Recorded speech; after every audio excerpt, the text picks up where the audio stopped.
one of the most poignant and powerful and necessary questions that Jesus asks in the New Testament is the same question that he's getting ready to ask you today. Because in Luke chapter 9, in verse 18 and 19 and 20, he looks at his disciples and he says, "Who do you say that I am?" It's a necessary question for you to consider, because most often we have this tendency where we've put God in a box that matches up with our experience, or it matches up with the denomination we grew up in, or it matches up with the traditions of our family line, where we've come from, what our mama and grandmama and them said that Jesus was. Maybe what the culture around you is declaring that Jesus is, but Jesus asked the 12 disciples in the New Testament, y'all, and he asks us today so that we can consider for ourselves, who do you say that Jesus is? The reason why this question is going to be so important in Luke chapter 9 for these 12 disciples that are following closely with Jesus, the reason why it's gonna matter so much is because in verse 23 of Luke chapter 9, he is about to give them one of the most stunning and staggering invitations that they will ever receive, that we will ever receive. He's going to invite them to be disciples. They're already believers, but he's getting ready to invite them to surrender all. And here's what he's gonna say to them in Luke chapter 9, verse 23. "If anyone wishes to come after me, let him deny himself and take up his cross and follow me. For whoever wishes to gain his life is actually gonna have to lose it. And whoever is going to find his life is going to lose it for my sake. For what does it profit a man who gains the whole wide world but loses his soul?" He's gonna offer an invitation to discipleship to these 12, but before the invitation, he asks them a question about his identity. Identity first, invitation later. Because think about the gravity and the weightiness of the descriptive words that Jesus uses to describe discipleship here. He says things like deny, cross, lose, follow me. Y'all, think of how sobering these terms actually are, that remind us that actually surrendering all, actually being the kind of disciple that Jesus describes here, it really does require and necessitate a solid divorce from much of what society and even the Christian culture has begun to purport and promote that following Jesus actually looks like.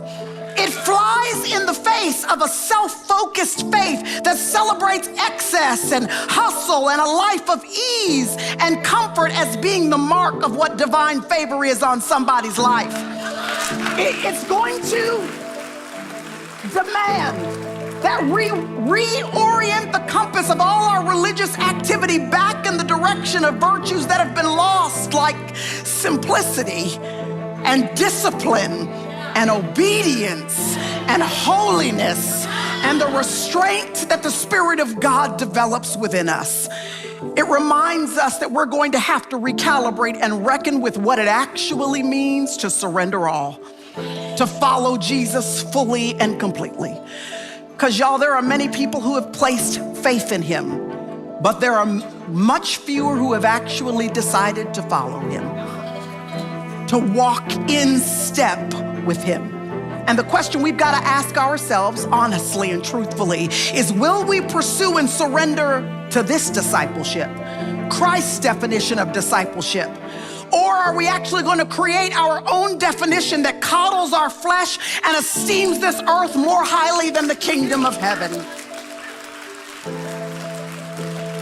But no, on this occasion right here, when Jesus describes what it means to surrender all, he cuts the legs out from underneath the modernized, politicized, cliche version of discipleship that we've seen bubbling up to the surface, and he defines what it actually means to follow him, to live in step with him, to walk with him, to surrender to him. He makes it plain and clear on this day that it looks more like selflessness than it does selfishness.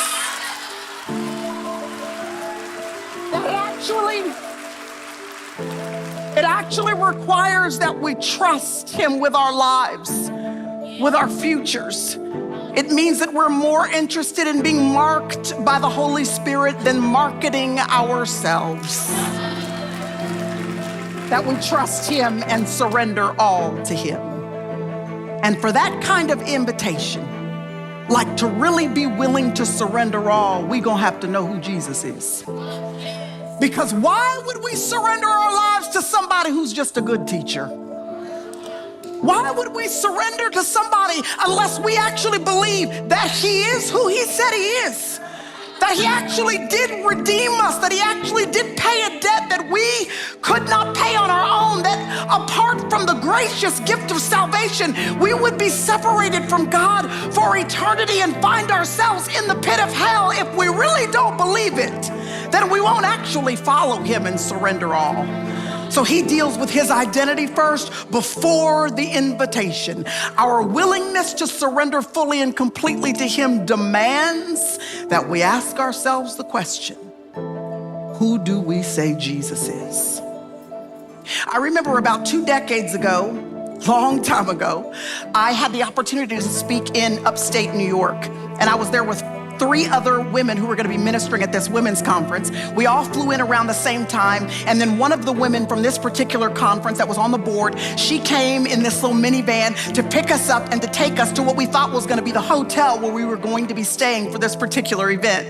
And as we all got our bags and got into the car, she, with a bright, bubbly smile on her face as we began driving, she started telling us that we actually weren't going to a hotel, that we were going to be staying in the home of another woman who was on the board of this ministry that graciously had opened her home to us to stay with her for those 2 or 3 nights that we were going to be in town.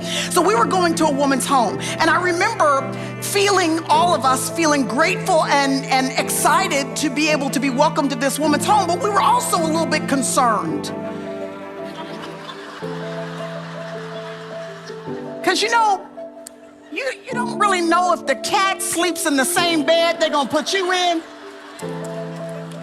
You're not sure if the guinea pigs are allowed to walk on the kitchen counters. You're just not always sure what you're getting yourself into. And so we were kind of just bracing ourselves for wherever we were going. On the drive, the lady told us that this woman had a beautiful home. She said, you guys are gonna be so comfortable. I'm so glad that she's letting you come into her home. So we were just kind of getting more and more excited as she talked about it, but we could not have prepared ourselves for where we ended up. We drove down this beautiful winding street once we got off the freeway, and we came to a gate with a huge fence line that seemed to go as far as I could see to the left or the right. We were now very, very eager to see what in the world was behind this gate.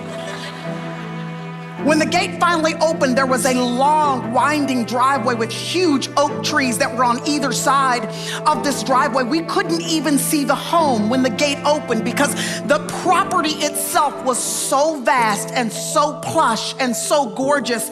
Our mouths were agape, our eyes wide open because we could not believe that this place was the place where we were going to be staying. We asked her again, are you sure this is not a hotel? She said, no, this is a residential property. We drove down this winding driveway, and finally, the landscape revealed a home. I have never in the 20 years since then seen anything comparable to what I saw on that day. I would later find out this home was 20,000 square feet. We drove up underneath the porte-cochere where the car went under to let us into the front door. We were all stunned and grabbed our bags and sort of staggered out of the car, eager to get inside to see what in the world you put in a 20,000 square foot house. So you know how you're trying to act cool and collected, but really you're like, I can't wait to get in here and see what's going on up in this house. That's how we felt that day. The front door opened, and this slight woman, small woman came to the door, rosy cheeks, a big, beautiful, endearing smile on her face. She welcomed us into her home, and we stepped into the foyer of her home, and it was outstanding. It took our breath away.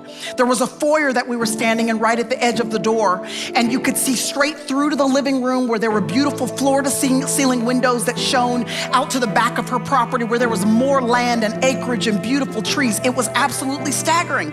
We were just about to take our first step with our bags in tow into her lobby, I would say, of the front of her home. And she said, do you guys mind taking your shoes off? Because we don't actually walk with shoes around the house. And so we took our shoes off and didn't mind at all, because if I had a 20,000 square foot house, I can assure you, y'all would be taking y'all's shoes off. So we took our shoes off and we began to make our way in. Well, right in the center of the lobby of her home, there was a beautiful European woven rug. So we're just about to walk onto the rug because that's what you do. And she said, I'm sorry, 1 second. This rug was imported from some place in Europe and it was very expensive. So, we don't actually walk on this rug. We just kind of walk around the sides of it. So now we have our bags, we are barefoot, and we are walking around the margins of the rug. Seriously, being careful not to touch the rug that was in the middle of the floor. And this wasn't like a 2x3 rug. It's a huge rug that's in the middle of the floor. So we get around it. Now we are standing inside the living area, and she began to point out different things and just welcome us into her home. She was such a gracious lady, and she was pointing to different things, took us through the living room towards those windows. We made a sharp left so that she could take us down the hallway to the elevator that was going to take us to the third floor where the bedrooms were. So we've got our bags now. We are tiptoeing through the house, making sure not to touch anything, and now we're about to step onto the elevator. We were in complete disbelief. And just as we were stepping onto the elevator, she said, so the walls in the elevator were slats of beautifully burnished, carved pieces of wood. And she said these slats of wood that had these beautiful carved creations in them, she said they were specifically made for the elevator, and they were imported from a province in India, and they're very expensive. So we want to make sure we don't ever chip the wood that's on the walls, because we don't even know how we would begin to get it fixed. So if you could keep your bags tucked in really closely, that would be helpful. So I kid you not, y'all, we are barefoot, tiptoeing through the house with our bags like this.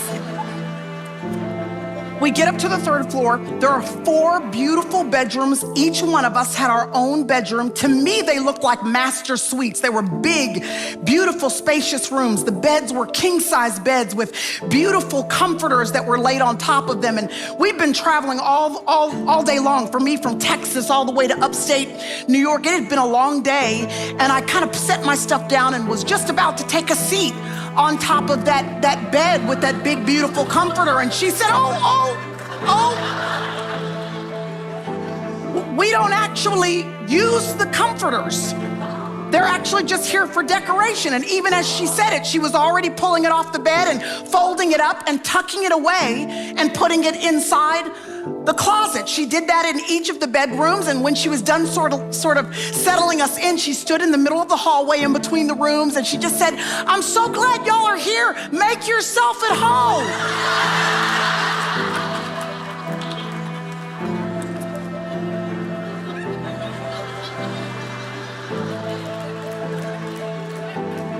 She didn't mean that.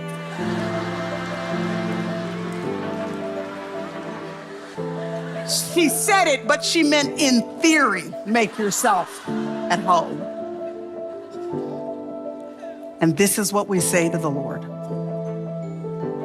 We say, come on in, make yourself at home. But oh Lord, there's this part that I treasure right here, this entertainment choice. There's a relationship that I have. There is a habit, there's a dream, there's an aspiration. And Lord, you can come on in, but don't touch that, Lord. Don't renovate that part. Don't recalibrate that. Don't redecorate that. Don't realign that. Lord, make yourself at home, but in theory, Lord, not fully and completely.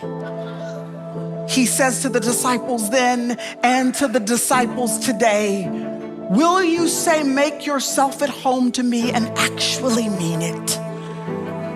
That every single part of our will give him full and complete access to. Who do you say I am? I'm either just a good teacher or I am master and Lord. You either relegate me to the Sunday part of your life or you welcome me into the Monday through Saturday part of your life. That it's not just for a meeting and a greeting on a Sunday, but no, it's in your decision making on Monday and your relationship choices on Tuesday and your financial decisions on Wednesday and your political preferences on Thursday and your entertainment choices on Fridays and Saturdays, that every part of our lives are fully, completely surrendered to him and to him alone. I am who I say I am. I'm not just a good teacher. I paid too high a price to be relegated to a box like that.